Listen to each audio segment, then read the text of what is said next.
How did the concept of a teaching garden come to fruition? Well, the story starts about the mid-1960s.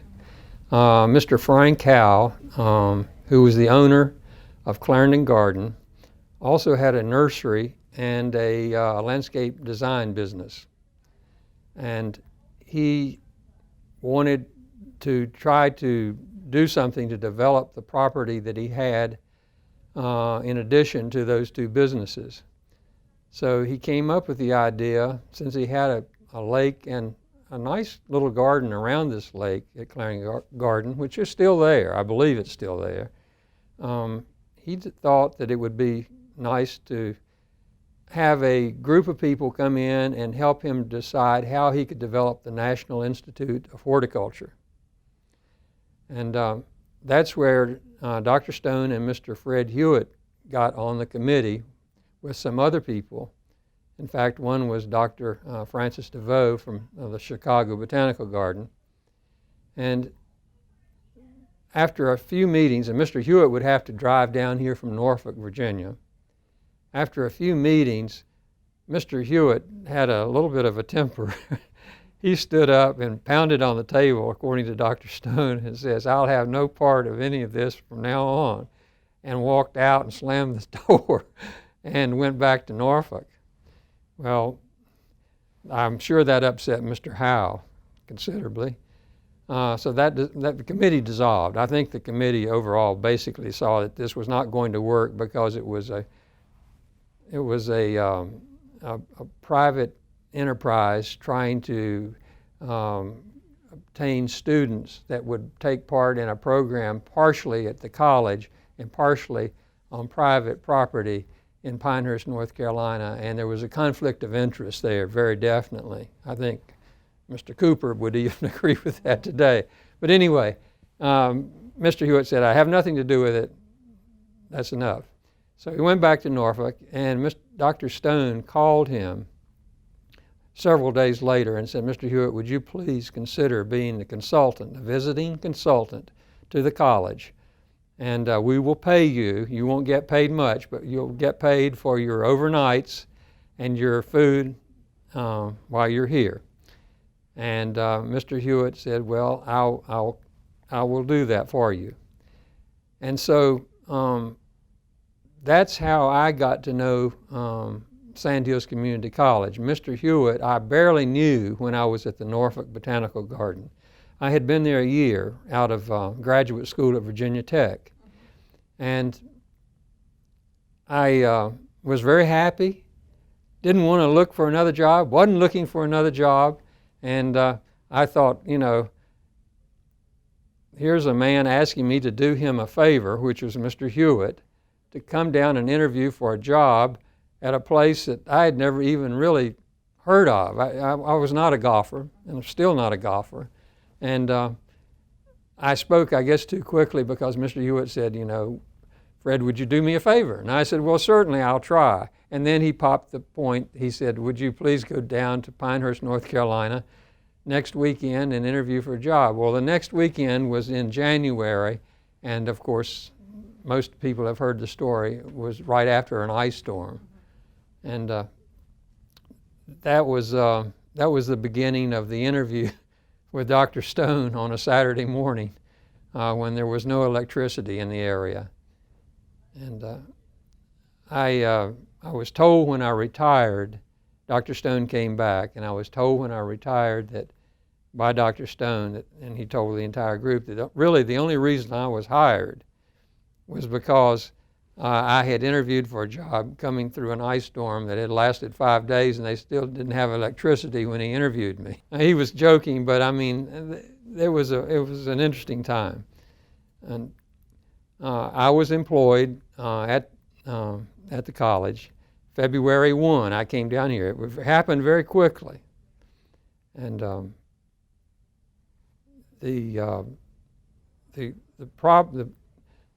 in fact, it was probably too quick, to be honest with you, because the college was not ready for me. And I guess I wasn't ready for the college either. But came down, there was nothing here, absolutely nothing. And Dr. Stone said, "Now, Fred, you have until September. We were on the semester system at that time. You have until September to get ready for the first class. And I thought, well, what facilities am I going to have? And he said, well, there are none here yet, Fred. So really, Mr. Hewitt visited me within the next two and a half years.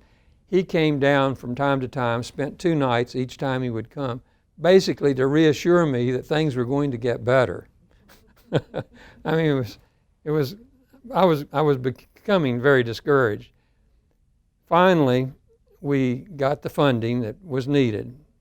In fact, let me just go back just a moment to say I didn't know at the time. Had I known at the time that the Board of Trustees at the college, and Bob Ewing was on that board. Bob was a county commissioner eventually, and he owned the Moore County newspaper in Carthage.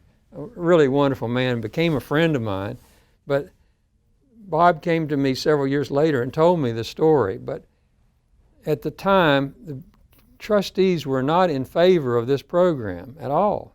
They said, Dr. Stone, why would you want to start a farm program? They thought it was a farm program. They really, the word horticulture was kind of foreign to them. Why in the world would you want to start a farm program? Because we're already rural. There's only 1 or 2 traffic lights in the area, and these people are tired of being on the farm. They want to get involved in something besides what they've been doing all their life. And it went down to the point where they said, Raymond, go ahead. Raymond was his first name. Raymond, go ahead and start this program if you insist, but please don't spend much money. Now, had I known that, I would never have come here. I would never have even interviewed for the job, never would have done the favor for Mr. Hewitt. But that was an interesting point that I didn't know until several years later, and Bob Ewing came to me when we used to have Christmas open houses. And he said, Fred, I'd like to speak to you. And I thought, oh my goodness, he's going to fire me, because he was the chairman of the Board of Trustees. And this was on a Saturday morning in Hewitt Hall, which was the metal building that we finally got. And he took me over in the corner. He said, Fred, I want to tell you something. And he told me this story that I've just told you. And he says, we were wrong. We were wrong. Things have come along, and I want you to know that the board that now exists totally supports the program, totally supports Dr. Stone and what he's doing, and definitely supports you. So that made me feel very, very, very good. How was the location selected? The location was selected. At first we had no facility, no building, and so there was Weymouth, and Mrs. James Boyd, who was living at the time, was the owner of Weymouth. And so Dr. Stone said, Fred, let's go over to Weymouth someday. I'll call Mrs. Boyd and talk to her about the possibility of having, until we can get facilities here on campus, of having the outdoor laboratories over there. So we did. And she was not too keen to the idea when we first got there. I remember it very well. But later she said, Fred, we need to think about this strongly. She says, I like the idea. This was after about the 3rd visit. And we walked around the house, and she said, could you help improve things as far as appearance around here as the students are learning? I said, well, certainly we could. And we used mostly the lower garden area of the grounds around the house. And so that worked out fairly well, at least I thought it did, for a year. The second year, we were trying to coordinate, even in the first year, the classroom aspect of landscape gardening. A lot of people think that it was just going out and the students would come here to learn how to pull weeds, and that was not the case. They had chemistry to take. They had surveying, site analysis to take, which I taught. They had English classes to take. They had math to take. And they had electives to take. So they had a whole gamut of courses. And to weave those in between going, I would guess, 4 to 5 miles from here to Weymouth, weaving that in between those classes it didn't work. It just didn't work, and we lost a huge amount of time. And so after 2 years, we were just about ready to have the building erected. He agreed that we could have the building where I would like to have it. He said, "Where would you like to have it?" Well, you have to remember at that time there were only the stone and the Meyer building. I mean, and the Causey building wasn't up, and the blue building was beginning. Okay, it was part of it was there at that time, but very few buildings. So I said, "Well, Dr. Stone, there's an area that I call wilderness." And I've looked over the campus, and I would like to go to the wilderness. And he said, "Fred, where in the world is that?" And I said, "Well, it's on the east side of the campus." And I said, "You can hardly walk through it." I said, "I don't want to take you over there. You'd tear your coat, your jacket." I said, "But I would like for you to consider that we put the building there on where it is, in fact, now." And he said, that'll be fine. And he agreed that the gardens could also go back behind and around the building, which I felt the two needed to be together. And it was nice to have him agree to that point. That basically is how the gardens got to be where they're located. It was a matter of convenience, a matter of accommodation for the students who were taking classes other than the outdoor laboratory. It was about 50-50, and still is, 50% outdoor, 50% classwork. You called it the wilderness, but why would you choose to go to the wilderness? What was so appealing about it? Well, it was away from the main activity of the college campus. And I felt that was important based upon the activities that would be involved in this type of a program. We would have heavy equipment, which did not need to be in the center of the campus because of the noise, diesel engines going and that type of thing. And we now have 32 acres of property. We were first, after several years, the Board of Trustees gave the original 15 acres, and then later we acquired the additional acreage by gift from two families in Fayetteville that borders the boundary on the east side of the campus, which is now the boardwalk, the wetland boardwalk. But the way we developed the wilderness was, Dr. Stone says, "Fred, I don't have any money." I mean, you can't imagine. I mean, he honestly didn't have any money at that time. He says, we've got the money we have the funding for the building, and we can pay your salary, such as it was. And he says, we can buy a little bit of equipment. And one thing I wanted, of course, was a tractor and a truck and a bus. I wanted a bus because I wanted to take the students on to places that they couldn't go, and the college didn't even have vans or cars at that time. I got the Student Horticulture Club. Now, this is hard to believe. I got the Student Horticulture Club, which we had formed, and they were very excited to come out on a weekend, on a Saturday and a Sunday, if you can believe this, with chainsaws that we provided. I rented some chainsaws, and we cut, with permission of the Board of Trustees. Dr. Stone got their permission first. We cut the trees in the parking lot that are in front of what is now Steed Hall, was first Hewitt Hall. We cut the trees that were necessary to cut to develop a parking lot. That was a sand patch out there where cars could park, but there was no macadam at all. One weekend, we cut those trees, stacked them, and we derived, I think it was $675 from the sale of the lumber, of the trees that we cut. And we used that to actually hire someone with a bulldozer to come in and clear the wilderness. The wilderness being the area where the building was going to be and where where we now have the greenhouses and the Sir Walter Raleigh Garden, that area. So that's the way we got our first clearing of the wilderness. What organizations and individuals have been key to the growth and success of the gardens? Well, I mentioned that we needed to get funding for the building, for my salary, for some basic equipment, and actually for another staff member. I had a part-time secretary.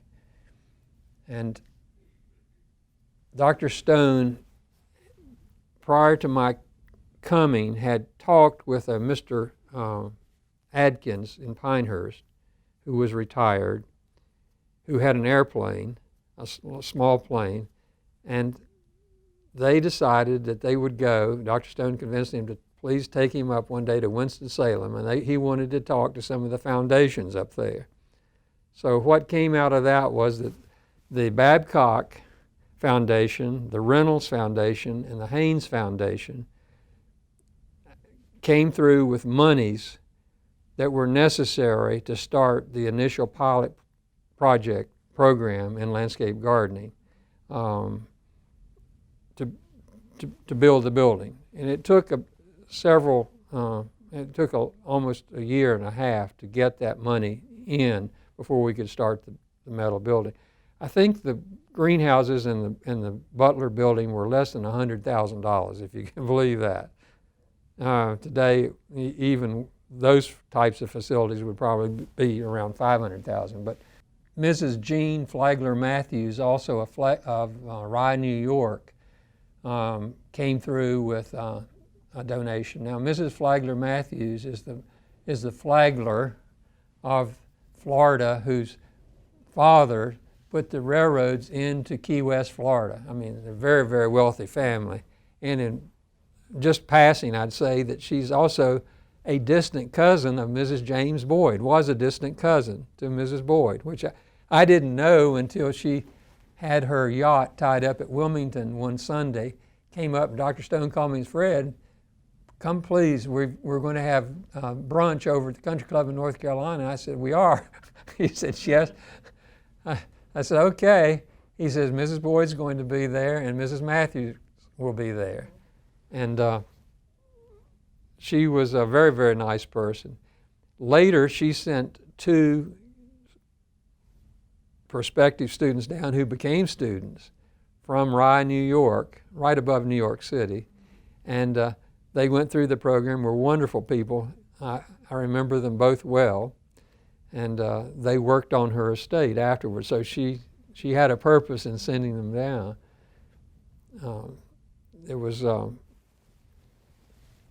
That was the beginning of the funding. And then I have to go back to Dr. Stone and Mr. Hewitt. As individuals, Dr. Stone was the son of a tenant farmer. I don't know if any of you know that or not. But he was not a golfer. He was a gardener. His hobby was that vegetable garden that he had behind his house in a little vineyard. I think, and eventually he made some wine as well. But Dr. Stone had a burning desire for this program. And Mr. Hewitt, when he latched on to an idea, Mr. Hewitt was the match that lit the fire that convinced me that this is what I should be doing down here. Even though I didn't want to come down, I didn't want to teach. And in addition, I think of Mrs. Jane McFall. Jane got involved in trying to raise the money, not trying, but did raise the money, over $100,000, to construct the Sir Walter Raleigh Garden back behind the Steed building as we have it now. And in the process of raising that money, and this was in the mid-'80s, she realized that the college really did not have the funding to provide maintenance for the gardens in the future. She realized that. Because here we were spending over $100,000 with the students doing most of the work. And that was just materials. And she came up with an idea that was brilliant, because if it hadn't been for that idea, the gardens would not be here as we see them today. And then, of course, Warren and Marion Steed, within 6 months of the time I came here in 1968, Warren Steed popped in one day. I didn't know him from Johnny Appleseed, and he said, "I would like to introduce myself as Warren Steed from Candor, North Carolina, and I have a nursery, and any time I can help you, please don't hesitate to call on me. And so he was a wonderful person, and he and his wife left their entire state. They had no children, so they left their entire state to the college for either a building, and if not a building, or if a building, whatever is left over, then for the garden as well. So he was very flexible, and that was a wonderful gift. That's what instigated this building that we're in now, to replace the one that I could actually see a bird trying to build a nest in the corner of our building. You could see daylight when you turned the lights off. You could see daylight in the corner of the design room, if you can believe that, on the 30th year of the Butler building. I mean, it was falling apart. The students didn't complain, though. I'll have to give them credit for that. They were grateful for what they had. And Victor Ball came along. I didn't know Victor Ball. The Ball Seed Company in Chicago has nothing to do with the Ball University or the Ball canning jars. They're not the same family. Victor Ball's father founded the Ball Seed Company, which is now one of the largest seed companies in the world, not just in the United States. Burpee is one of the subsidiaries of Ball Seed, for example. So Victor asked me to come up. He called on the phone and asked me to come up to make a presentation. And I said, what type of presentation would you like? This was for the Ball Seed Company. They had a conference once a year, brought all the people in from all over the United States. And he said, Fred, I want you to talk about what you're doing there with students, how you train students. He says, I like that idea. And I think more people should be doing this. We need this kind of talent. And so I reluctantly went to Chicago, gave the talk, and he wasn't there that day. He was sick. But anyway, I came back home. They had taken the film, they had made film of it and taken notes. And he said, Fred, when he called, he said, I'm sorry I couldn't be at the program, but he said, I really love what you presented, and I would like to come down and start talking to your students once or twice a year. Well, I thought he was kidding. He wasn't kidding. He started coming down once or twice a year. And he said, now I'm not lecturing to the students, I'm just speaking to the students. I want to inspire them if I can. And he said, he would always end up by telling the story of his father starting during the Depression, selling cut flowers on the streets in Chicago. And that even impressed me, having founded the Ball Seed Company eventually. And one day, I received a call about a year later from Charlottesville, Virginia, of all places. And the man said, I'm Bill Achenbach, and I'd like to speak to you just for a few minutes. He says, I've been talking to Victor Ball, and I represent Victor financially. And he said, do you have a minute? And I said, well, certainly. He said, what are your needs? Just what are your needs? I said, what do you mean, what are my needs? I didn't know how to answer that. And he said, what do you need there that you know you could never have unless somebody gave it to you for the program? So I thought, gee whiz, I've got to think quick. I said, a building. And he said, what kind of a building? And I said, a building that would act as a gateway into the garden. It would be like a visitor center. He said, do you have a place to put it? I said, just a minute, please. I said, we're talking about things that I would have to talk to Dr. Dempsey about. I mean, I can't make these decisions. He says, don't worry about that. You can go talk to Dr. Dempsey. Let me continue with my talk. He was very adamant. So he said, do you think you have a place to build that building? I said, well, we have just purchased within the last 2 years about 3 acres that was going to be a convenience store and a car wash.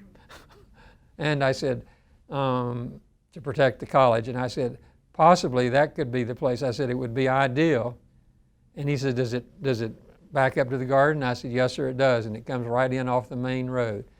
And he says, I really like that idea. He says, let me call Victor. And I thought he was kidding.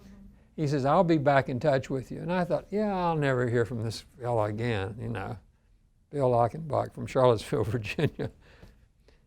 So the next day he calls back, and usually I was not in my office. I was a type A, in, out, you know, here, there, everywhere. And Bill Achenbach said, Fred, I got good news. Victor and Margaret, his wife, love the idea of a visitor center for the garden. They've been down there several times now speaking to your students. They know the area. They've been through the gardens as you have them now. And he said, when do you need the money? I said, wait a minute, I haven't talked to Dr. Dempsey about this. I need to go up. He said, well, you just go up there and talk to him. Just tell him. So anyway, I went up and talked to Dr. Dempsey. And 5 minutes later, Dr. Dempsey said, you're in charge, Fred. You're in charge. So I said, okay, that's wonderful. So that's how the G. Victor and Margaret Ball Garden Visitor Center came into being. And I was extremely pleased that Dr. Dempsey gave me the latitude to make some decisions that needed to be made about, you know, where it was going to be and so forth. And we could use it on the 3 acres because we all agreed that 3 acres was not large enough to facilitate a building of the normal size.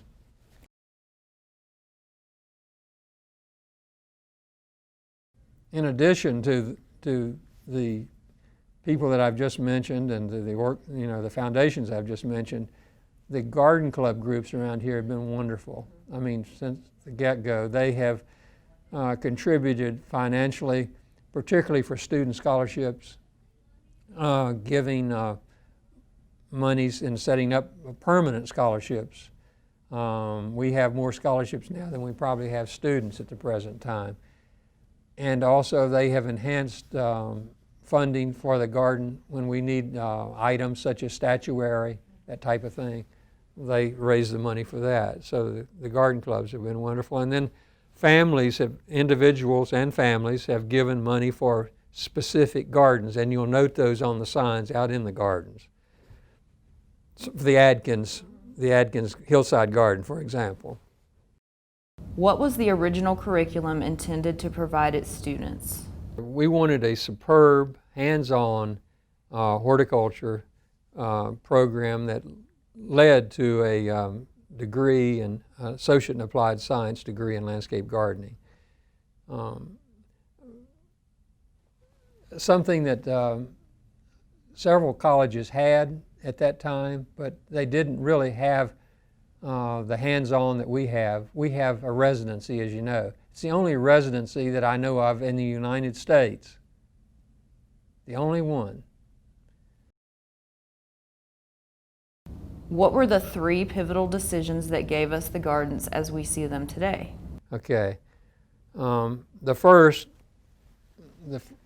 was my good fortune to be able to visit the Niagara School of Horticulture in Niagara Falls, Canada. And if you've never been there, you should definitely go. I mean, it's a wonderful, wonderful place. They have a residency program for students from all over Canada, and they take students from other areas of the world as well. And they have a wonderful garden. And I stayed there several days. In fact, I've been there several times. I was there several times as coordinator of the program to review the procedures that they have that I needed to consider for this program here and to update as we went through the program. Later, it was interesting, later as we developed this program and they heard about us, they came down here to see what we were doing that they might do. So I felt pretty good about that. And another area that I got to visit was in England at Wisley, the Royal Horticultural Society garden in Woking, Surrey, England. Is a wonderful garden. It's world-renowned. They have a residency program as well for their students and a wonderful garden. And in addition to that, I got to visit Q. Q is a more advanced student program where they have master's and PhD degrees, but I got to visit and study there as well. So I got to see two of the most famous gardens in the world, Wisley and Kew, early on in the establishment of the program. The next pivotal point, I would say, was when Dr. Fred Ebersole, who was a retired chemist from New Jersey, came down and retired in a home residence on Midland Road, and he loved plants, and he bought a huge number of hollies, many of them from the Clarendon Garden Nursery that I mentioned early on in this setting today. He had over 100 varieties of hollies. He had an extensive collection of hollies. Well, one day Dr. Stone called me. This was in 1977. Dr. Stone called me and said, "Fred, we need to set a date. Dr. Ebersole wants us to come over to his house on Midland Road, and he has an offer for us that he would like to talk about." And so we went over and had a cup of tea mid-afternoon. Now, Raymond, I have a magnificent collection of hollies here that I would like to give to the college. But if you don't accept them, I've already asked North Carolina State Arboretum if they would like to have them, and they said they would be down here in a heartbeat to get them. Well, Dr. Stone was a very competitive person, very competitive. He turned to me immediately and he said, "Fred, you just got yourself a collection of hollies." Well, I had no place to put them. We had nothing. It was part of the wilderness, that we had to clear out again. So that was the pivotal point. That was the first garden. See, at the time, we never knew that would be the first garden in the Sandhills Horticultural Gardens. But in 1978, we started transplanting the plants from Dr. Ebersole's place to Sandhills Community College. And the large hollies, we actually got a machine in to dig the plants and bring them over one at a time. Some of them were so large. But it was not. We had no idea that that would eventually be the first garden in the Sandhills Horticulture Garden, which is today the Ebersole Holly Collection. And then the final point, of course, was what Jane McFall thought of and was so wonderful in carrying through with, was the establishment of the Sandhills Horticultural Society. That was the icing on the cake. And that was 10 years later, 10 years after the start of the holly collection. That was in 1987 that we established the Sandhills Horticultural Society. And without that, quite honestly, today the gardens would never be what they are, because that is the source of funding that we use for the maintenance and the growth of the garden. Who were some of your biggest success stories from the program? Well, honestly, I think of all the students as being successful because they went through a program that's quite unlike many programs at two-year community colleges throughout this country. The curriculum is quite challenging, and the gardens and the outdoor laboratories are very challenging as well. So anyone who graduates from this program is already a success in my book. But I would, when I was thinking about this, I would say that the student that took 5 years to graduate, 5 years, very polite, tried hard, he was a wonderful person, but he just didn't make the grade, and finally he did. And finally it took 5 years for him to do it. He was persistent. He took a job with Mrs. Paul Mellon in Upperville, Virginia, right out of Middleburg, Virginia. Became Mrs. Mellon's right-hand man, as she would say, and she was most pleased with him. In fact, she said that John was her eyes. And Mrs. Mellon died recently, but she came from the Mellon family, a very wealthy family. She could have anything she wanted. She was a friend of Jackie Onassis and on and on and on. The Mellon Banks, that was her husband. But John was the apple of her eye. And John retired there, and he did a wonderful job. He was the arborist there. They had 7,500 acres on the estate, and he was in charge of all the plant material as far as the pruning and so forth. So I think of him as being the top of the list as far as success. And then I think of others that we've said over and over again, maybe too often, but I don't think so.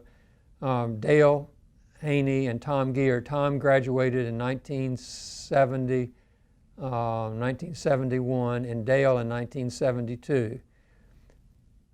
They have both served nine United States presidents at the White House. Not many people can say that have worked at the White House. They're still there. Dale is now the superintendent of gardens and grounds at the White House. He has an office in the White House. And Tom is chief of maintenance right under Dale. So they both work together daily. And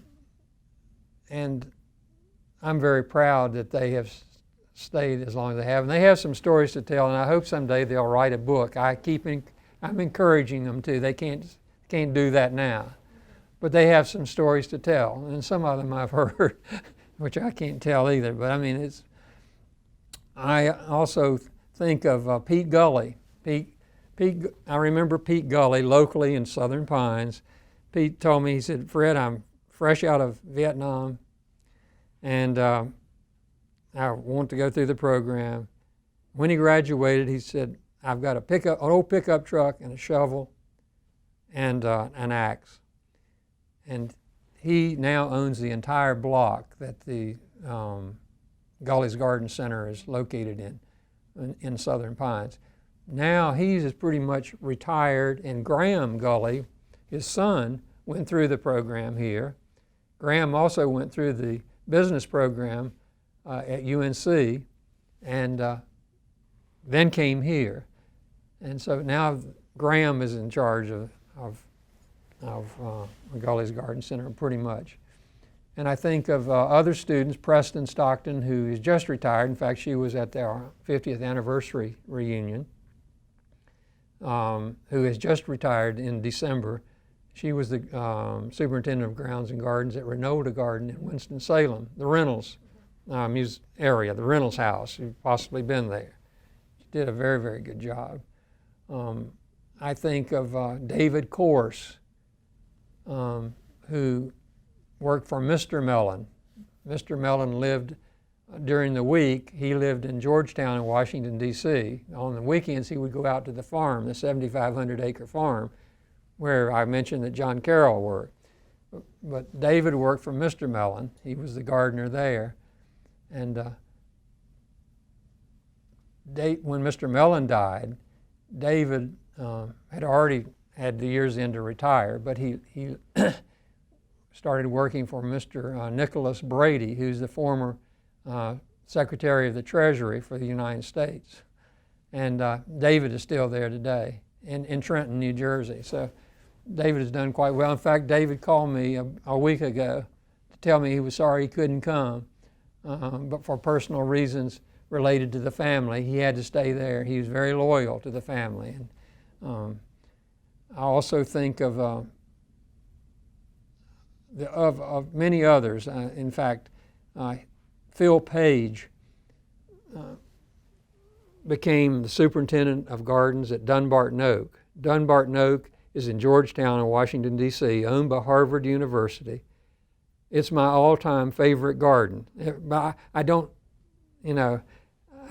normally have a favorite, but it is my favorite garden.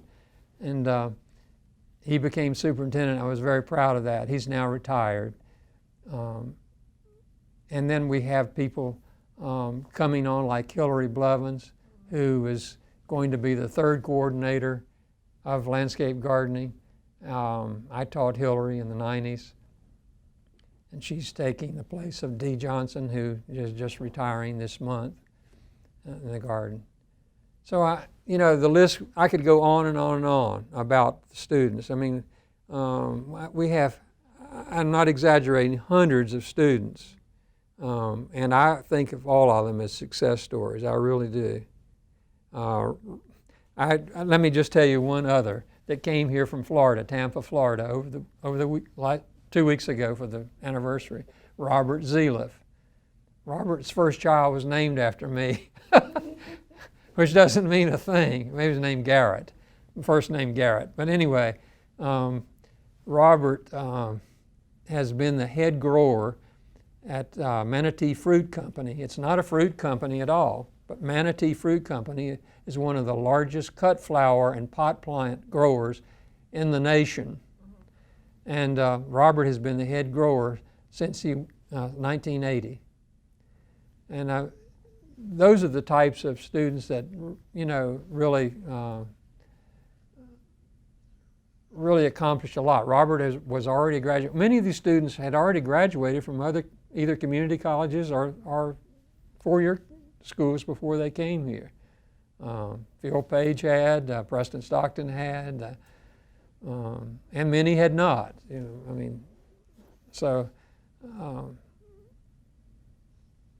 Success, as I say, success was, to me, was just getting through the program. The employment was just icing on the cake. What might you have done differently as one of the key architects of the program and gardens? I've been thinking about that question, and I really don't think there was anything that I would have done differently, because I did do things differently as I went through the 33 years and 4 months that I was here. Very often I would try something. If it didn't work, when an idea didn't work, then I would go to another idea and try to be flexible. And I used the motto that, the only thing constant is change. And really that philosophy has pretty much served me well over the years.